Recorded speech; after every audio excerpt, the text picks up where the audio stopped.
यदि तुम्हारी विजय गाथा समाप्त हो गई हो तो मैं अपना उत्तर सुनाऊं? इसी की तो प्रतीक्षा में हूं मैं।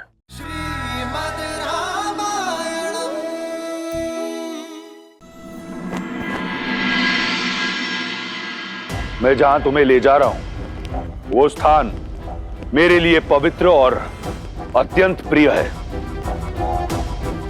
लंका का सभागार।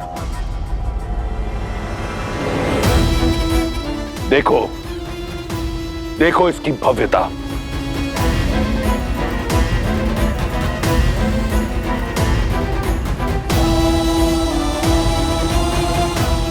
इस समृद्ध सभागार का एक एक स्वर्णिम पत्थर रावण के रक्त, समर्पण और अथक परिश्रम का साक्षी है।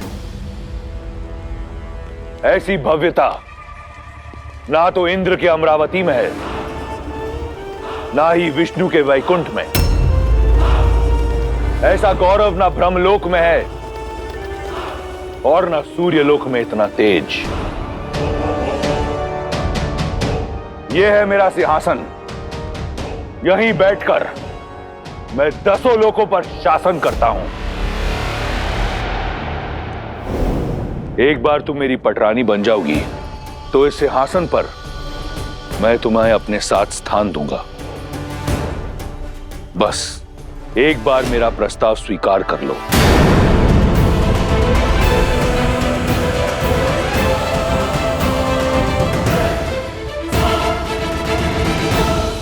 ये सम्मान, ये प्रतिष्ठा मैंने अपने बल पर अर्जित की है।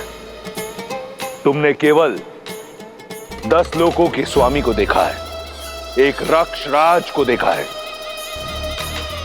आज तुम दशानन को जानोगी।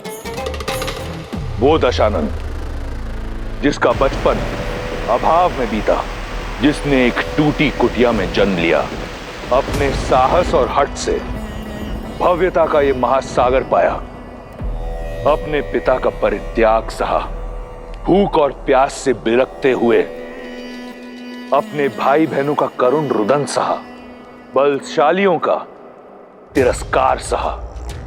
ऐसी अनगिनत कठिनाइयों की अनेक सीढ़ियां चढ़कर यहां तक पहुंचा हूं मैं। जो प्राप्त किया अपने बल से, प्रहार से, प्रयास से, नियति से छीन कर किया। अपने शौर्य, अपने कर्म, अपने इच्छा शक्ति से किया। आज जो ये रावण तुम्हारे समक्ष खड़ा है, इसका निर्माता वो परमात्मा नहीं, स्वयं ये रावण है। मैं दशानन स्वयं को लंका का राजा घोषित करता हूं। और ये रावण कुछ नहीं से सब कुछ पाना चाहता है। यही उसकी हद है।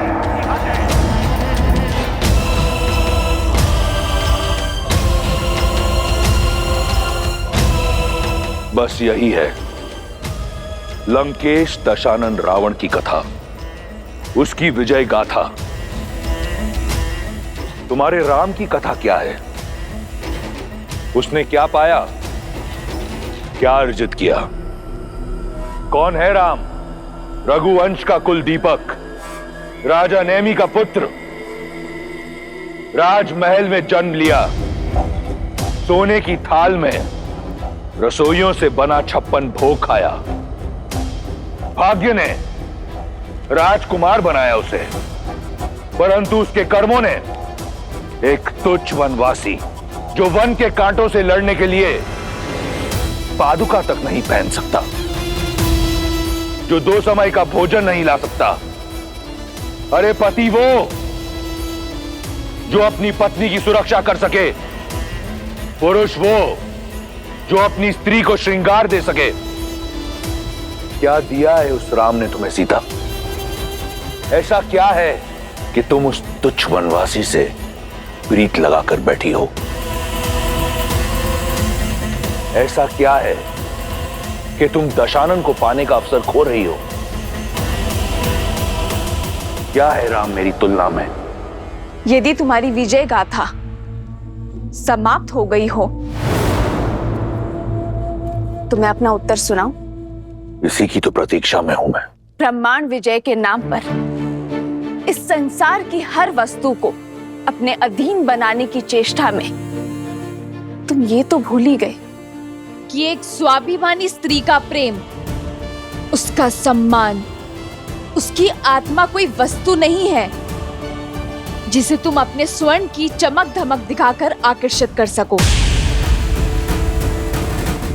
जब अपनी इच्छा से अपने श्री राम के लिए उनके साथ चली इस 13 वर्ष की वन यात्रा में एक बात तो स्पष्ट हो गई है रावण, कि एक स्त्री को जीने के लिए सुविधा और संसाधन नहीं, एक साथी का निस्वार्थ और समर्पित प्रेम चाहिए।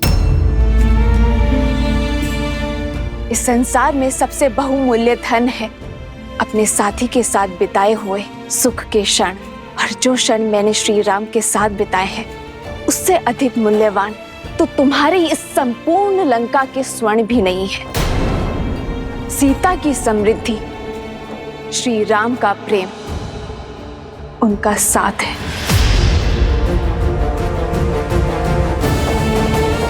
तुम अपनी संपत्ति दिखा रहे हो ना रावण, परंतु ये भूल गए संपत्ति अपनों से बनती है, उनके आदर और सम्मान से बनती है, भय से नहीं। तुम्हारे भाई है ना ये, कितना प्रेम और कितना सम्मान करते हैं ये तुम्हारा, या केवल भय है इन्हें तुमसे?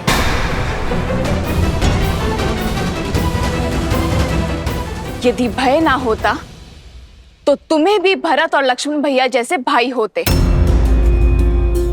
एक भाई जो अपने भाई की चरण पादुका को अपने मस्तक पर ढोकर उनके नाम से अयोध्या का राज्य चला रहा है।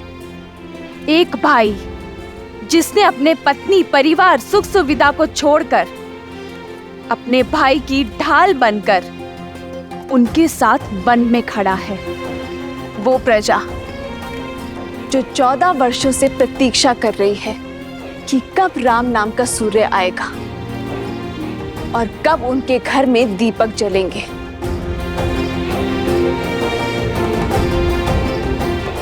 क्या है तुम्हारे पास एक भाई जो केवल भय से तुम्हारे साथ है, जिसके मन में और मस्तक में किसी और की भक्ति और किसी और के नाम का तिलक लगा है? एक वो भाई जिसे लालच के कारण तुमने जीवन भर के लिए निद्रा के पाश में बांध दिया है। वो पुत्र जिसे संस्कार नहीं दिए तुमने, पर शस्त्र बनाकर पाला है उसे। श्री राम से बड़ा ना कोई धन है और ना कोई रत्न।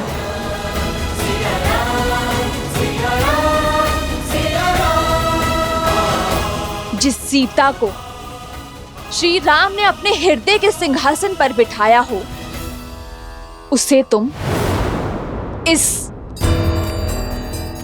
स्वर्ण सिंहासन का लोभ दे रहे हो। जीते होंगे तुमने लोक,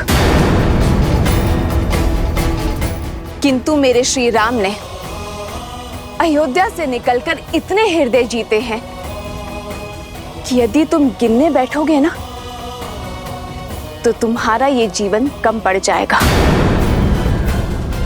तुम इन स्वर्णिम शिलाओं पर दम ले रहे हो। मेरे श्री राम ने शिलाओं में प्राण दिए हैं।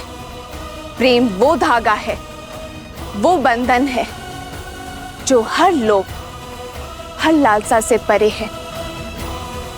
अपनी समृद्धि को बढ़ाने में ध्यान केंद्रित करो रावण, किसी और की स्त्री को अपना बनाने में नहीं, क्योंकि समृद्धि की परिभाषा प्रेम और आदर है, जो मेरे मन में श्री राम के लिए अपार है। अब भी समय शेष है रावण, क्षमा मांग लो मेरे श्री राम से। मुझे ससम्मान पुनः लौटा दो उन्हें, और अपने इस सिंहासन पर अपनी पत्नी को ससम्मान स्थान दो। नहीं आएगा तुम्हारा राम। आएंगे, मेरे राम आएंगे। विश्वास को बांध कर रख सके ऐसा कोई पाश नहीं, प्रेम पार ना कर सके ऐसा कोई सागर नहीं। मेरे श्री राम आएंगे मुझे लेने।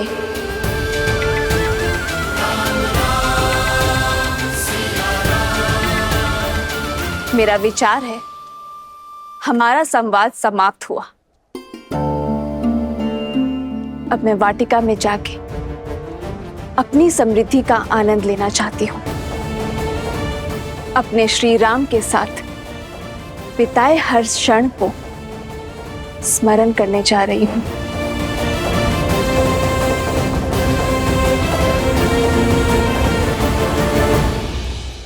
रुको सीता।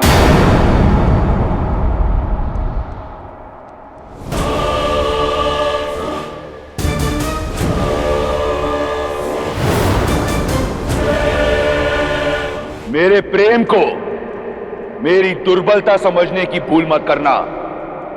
मैं तुम्हारे समक्ष प्रेम का निवेदन लेकर आया था। याचना न ये, मेरे भीतर जल रही क्रोध की ज्वाला को मत भड़काओ। यदि मेरा हृदय तुम्हारे प्रेम से रिक्त हो गया तो ये क्रूर बन जाएगा।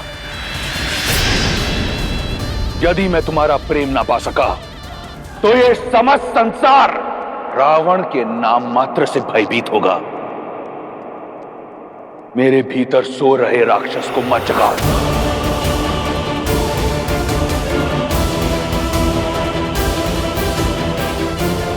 जिस रावण के समक्ष तुम राम के गुण गा रही हो वो कोई साधारण राक्षस नहीं, राक्षराज रावण है।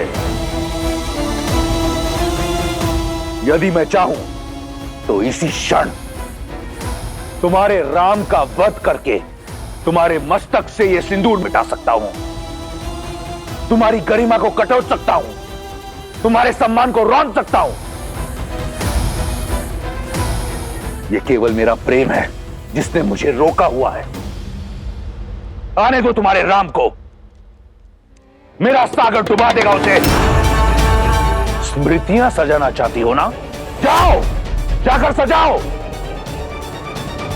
क्योंकि अब अपने राम को देख तो नहीं पाओगी तुम।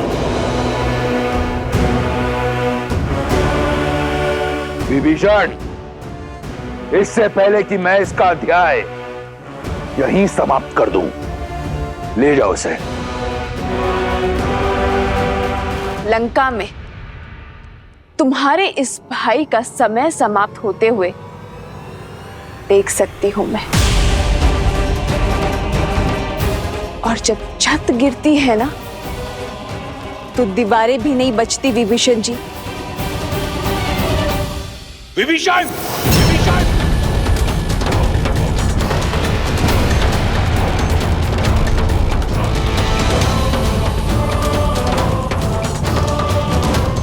देवी,